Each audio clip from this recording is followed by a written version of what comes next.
Well, this is going to be the easiest preview and prediction video I think I've ever done in the history of LootTube for you. Yeah, you know, normally when I do these videos, these are in-depth 30-minute long videos. I sit down at the computer over there. You know, I look up all types of information and stats and who's coming back and who's leaving and recruiting classes and all that kind of stuff. And then I look at the schedule and, you know, I go through it very tediously. Using some scientific procedures that I'm not willing to divulge to you at this time. And that tells me who a team's going to beat and who a team's going to lose to.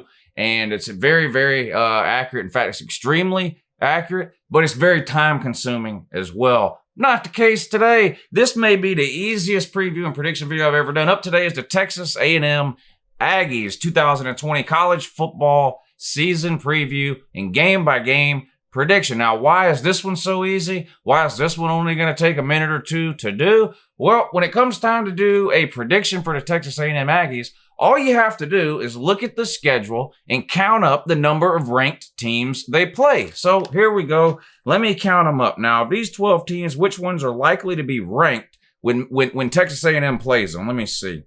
1, 2, 3. 9-3.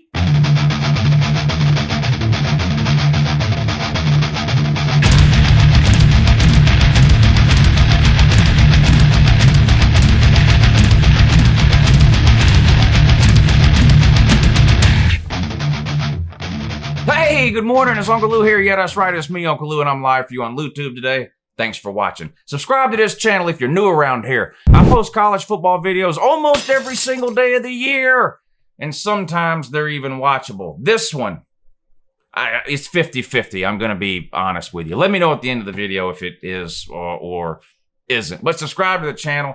I'm trying to get to 40,000 subscribers by the start of the season. Very lofty goal and expectation, I know. And I'm smart enough to know that I can't do it by myself. So if you enjoy this preview, maybe you're a Texas A&M fan, share this video somewhere. Facebook, Twitter, Instagram, go to your neighbor's house, knock on his door, whatever. Whoever you buy your meat from, make them subscribe to Uncle Lou. I would really, really appreciate it. All right, Lost Aggie 6556. First of all, I hope you get found, sir. Second of all, thank you for supporting the channel over on the Uncle Lou Patreon page. You requested this Texas A&M preview and prediction video, and if you ask, Uncle Lou will deliver for you. Yeah, so I hope you enjoy it. If you want to help support the channel, it would mean the world to me. Click the link in the description of this video that says support the channel and join the Patreon page. It will take you to the Patreon page. Have yourself a look around. But Lost Aggie 6556, let's get into the 2020 college football season for your Texas A&M Aggies. Of course, their head coach, Jimbo Fisher, heading into his third year, right? Came over from Florida State, where he had a lot of success early on there, winning a national title, playing for another national title, a Heisman-winning QB in Jameis Winston. How's he done since he got to Texas A&M? Listen, I'm going to be completely honest. I was joking around a little bit at the beginning of the video with the losing to the ranked teams and that. It almost appears that it doesn't matter who the Texas A&M coach is. They're going to win 7 or 8 games. Every once in a while, they're going to get lucky and win 9. That just appears to be what Texas A&M has been for as long as they've been in the SEC. I know they had a pretty good year one year with Johnny Manziel, and then they beat Alabama. But generally speaking, they lose to every team you think they're going to lose to, and they beat all the teams that are terrible. It just seems to work out that way. Jimbo Fisher, 9-4, and then 8-5 in his first 2 seasons at College Station. Good news, he did win both of his bowl games. But you look at last year, here's the schedule. I put up last year's schedule right now. Literally lost to every single good team he played. Look at this. Find me the good win. What's the best win? Mississippi State? I mean, you lost to Clemson, Georgia, Alabama, Auburn, LSU. You literally lost to every good team you played. And I'm getting a little tired of people saying, you know, Texas A&M is good. They lost 5 games, but all 5 of those games they lost were to top 15, top 20 teams. I get that. But if you want to be a top 10 or top 15 team, guess what you have to do? Especially if you're in the SEC. You got to beat a lot of top 10 or top 15 teams. That's just the way it goes. You got to start winning some of these games. You don't have to sweep Alabama, Auburn, and LSU every year, but you got to start beating two out of the 3. a year, or at least one every single year. It's just, you got to start doing a little bit better when it comes to the ranked teams, that you play.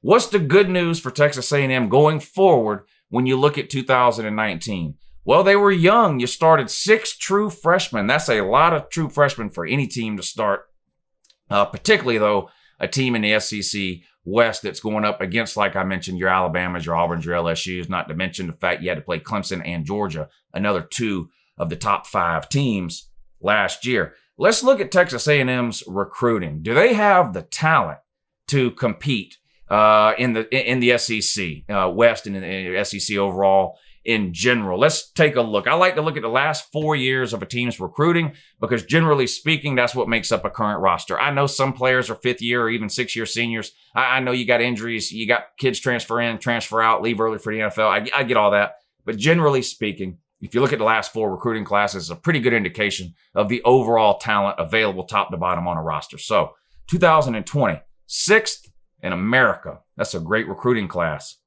4th in the SEC, though. This is something I talk about with Florida and Tennessee quite a bit. Florida and Tennessee hovered around the 10 ranking in their recruiting last year, but they were 6th, 7th, 8th in the SEC, whatever it was. It's just an absolute bloodbath when it comes to recruiting within the SEC. So 6th nationally means you have a ton of talent. That's great news. Bad news, 4th best recruiting class in the SEC. And the 3 teams that ranked ahead of you within the SEC have multiple top 5, 6 recruiting classes. So they got 4 years worth of loaded talent. 2019, your class was even better. 4th nationally. 3rd, though, in the SEC. So again, you see the pattern here. 4th nationally is amazing, but that's only good for 3rd in the SEC. Still a great class, though. Lots of talent in those 2 classes. 2018, you finished 17th nationally. That was 6th in the SEC. 2017, you finished 13th nationally, 6th in the SEC. So 3 of your last 4 classes are top 15. 2 of them are top 10. 1 of them is top 5. Worst class you had was 17th.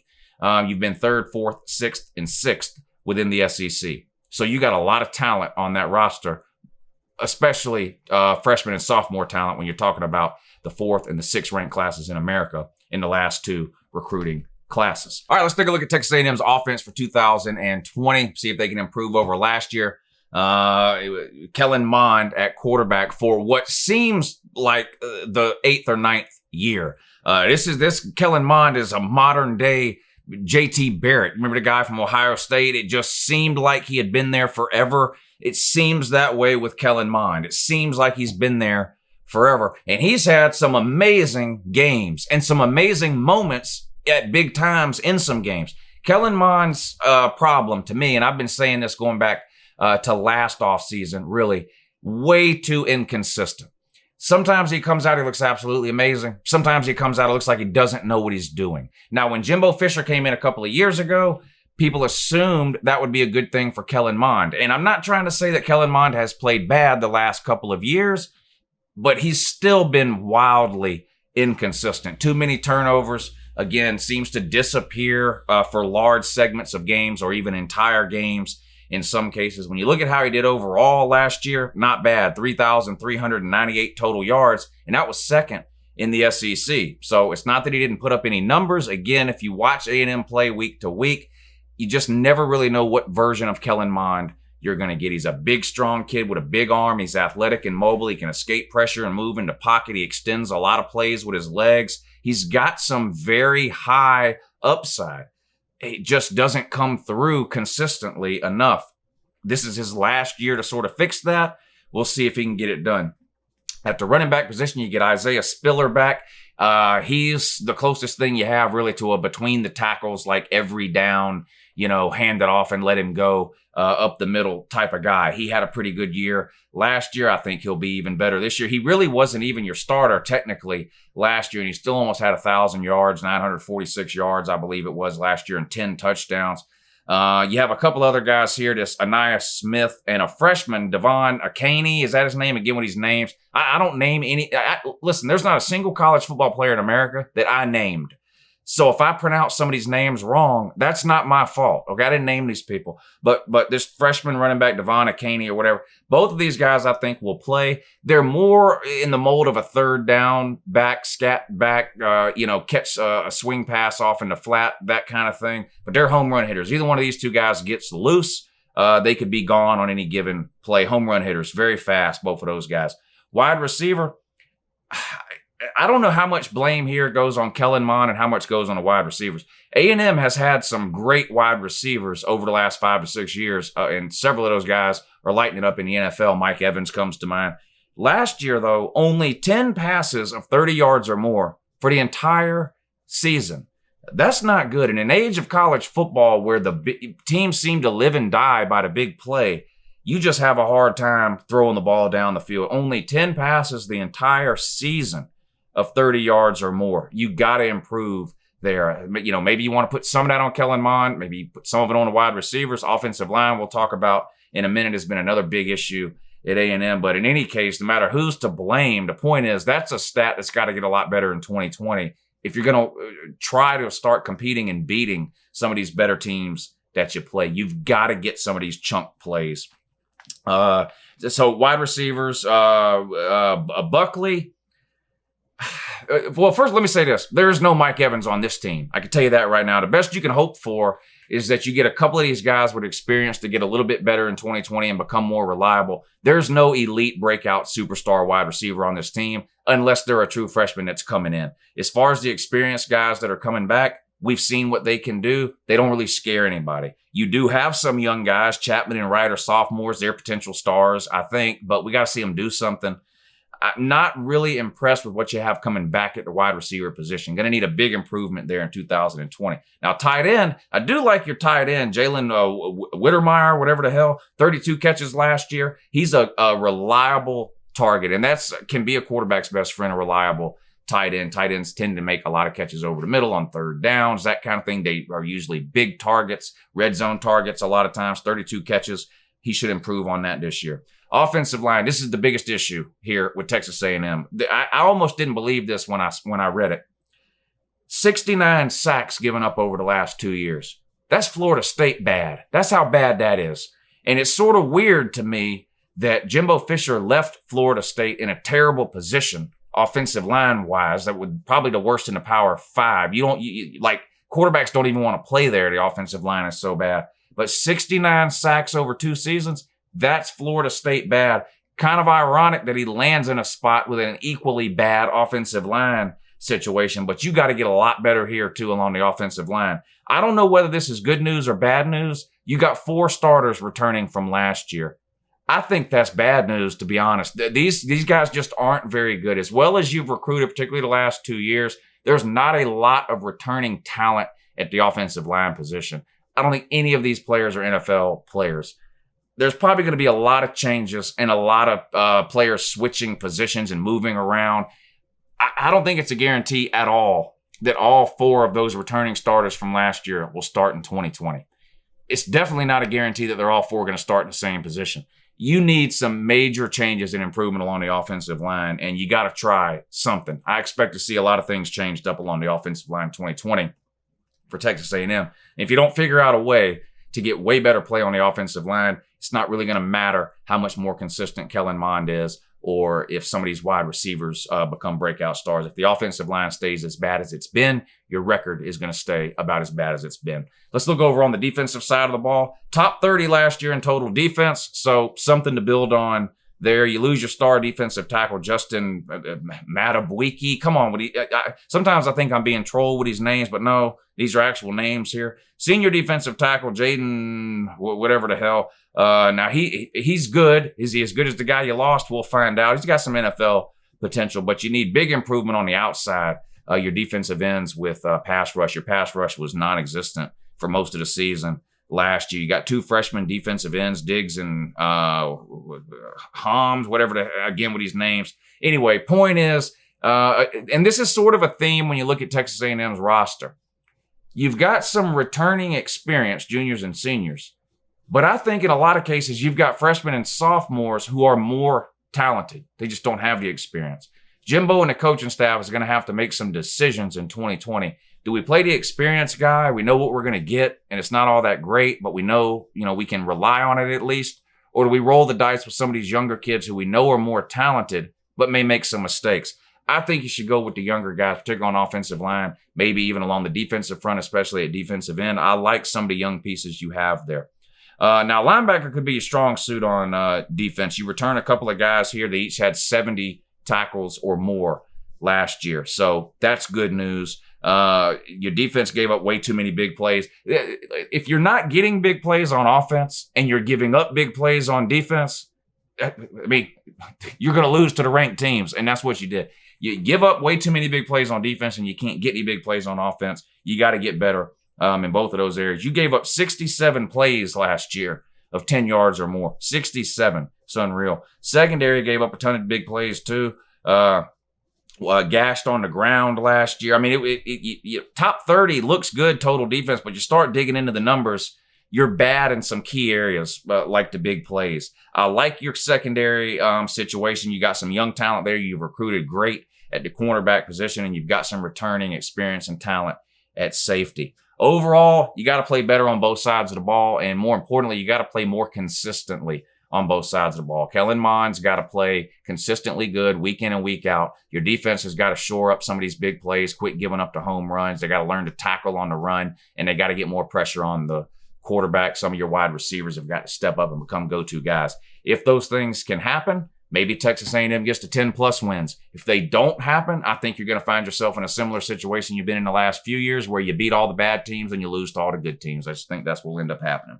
Let's take a look at the schedule now and see what exactly is going to happen. All right, here we go. Now, the good news, your non-con schedule is an absolute joke. This is one of the sorriest, most pitiful non-conference schedules I've seen of all the team preview and predictions that I've done so far this offseason. Starting off, you host Abilene Christian, win. Week 2, North Texas, win. Week 3, Colorado. Hey, kudos for scheduling a Power 5 team. Sorta. Colorado, win. You're 3-0. I think you win all 3 of those games. Now, could one of these 3 teams sneak up on Texas A&M and win?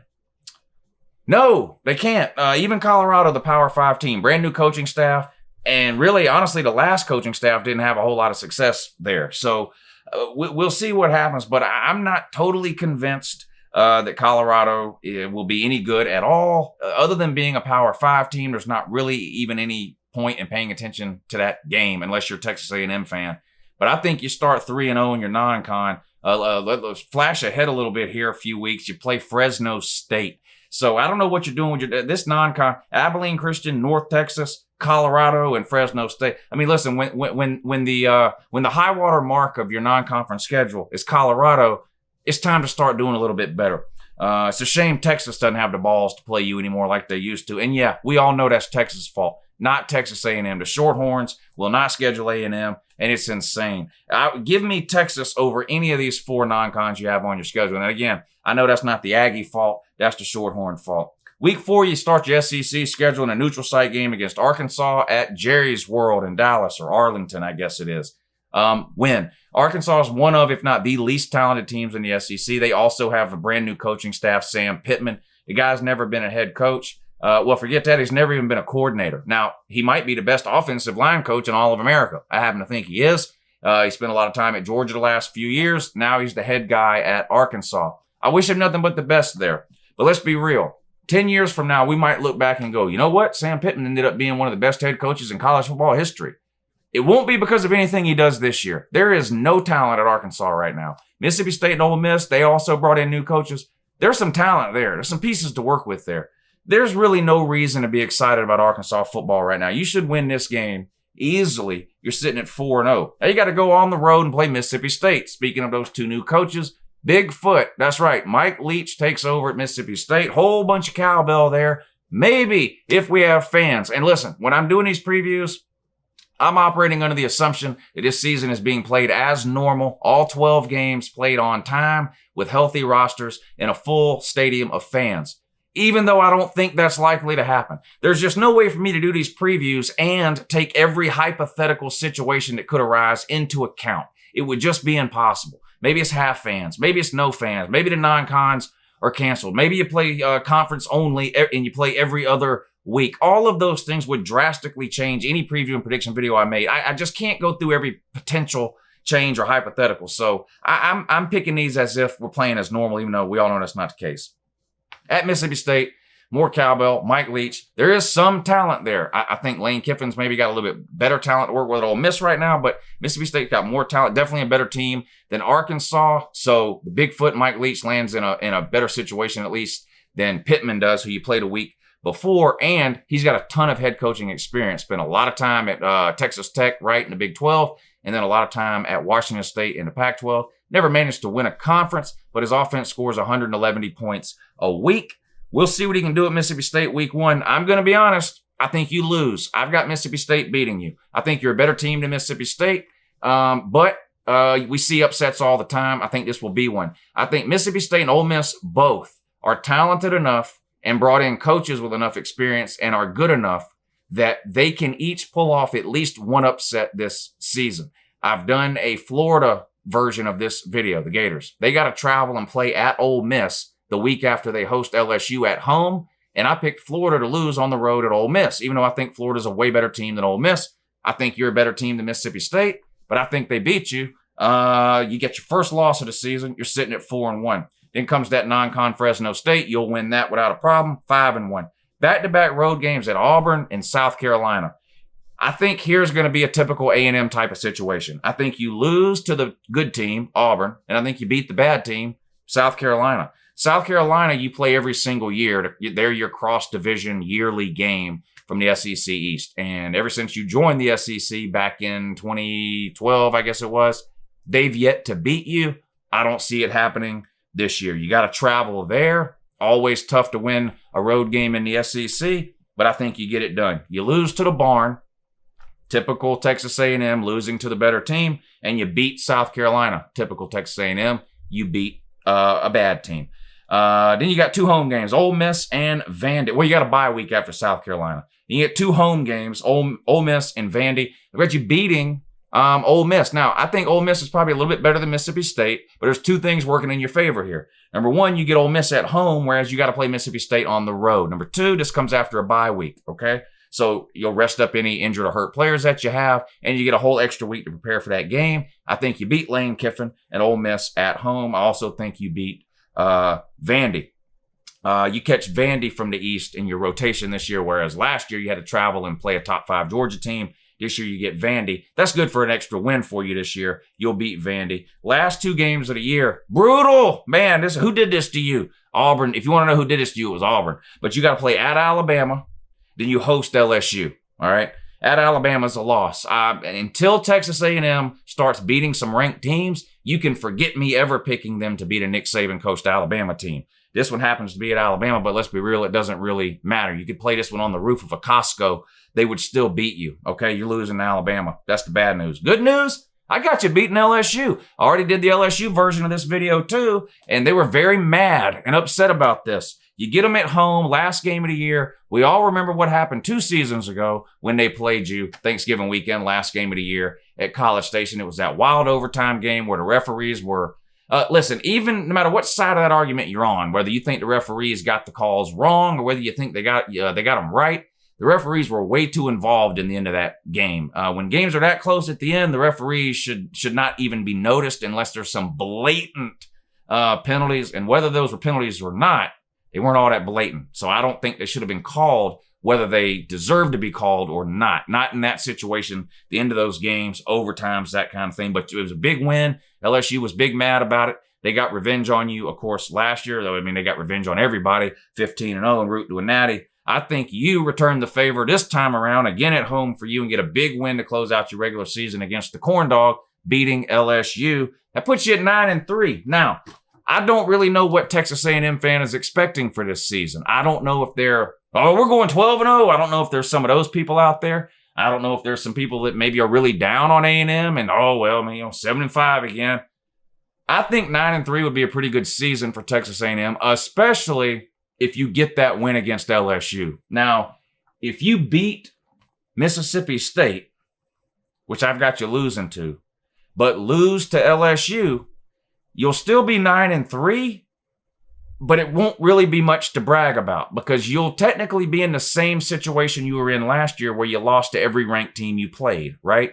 There's 3 ranked teams on this schedule heading into the season. Now, things can change once the season starts, but from the looks of it, there are 3 ranked teams on this schedule. LSU, Bama, and Auburn, right? No one expects Vandy, Ole Miss, or Mississippi State to be ranked. South Carolina, no. Fresno State, no. Arkansas, Colorado, North Texas, Abilene Christian, no. 3 ranked teams. So no Clemson this year, right? And no Georgia this year. Drop those 2 off of your 7-win season from last year. Replace them with 2 nobodies, you're at 9 wins. Again, if those 3 losses come to LSU, Bama, and Auburn, I don't think that's really a reason to be excited. You would have lost to every good team you played. If you can beat LSU, even though that means you lose to Mississippi State, I would rather have that if I was a Texas A&M fan. I want to win over one of those good teams. I think you get it the last week of the year on the road at LSU. Unfortunately, I think you also lose to maybe a not-so-good team early in the season on the road at Mississippi State to finish up 9-3. Anyway, that's it for the Texas A&M Aggies 3rd year for Jimbo Fisher. Let me know what you guys think in the comment section down below, and I'll see you again real soon. Have a good morning,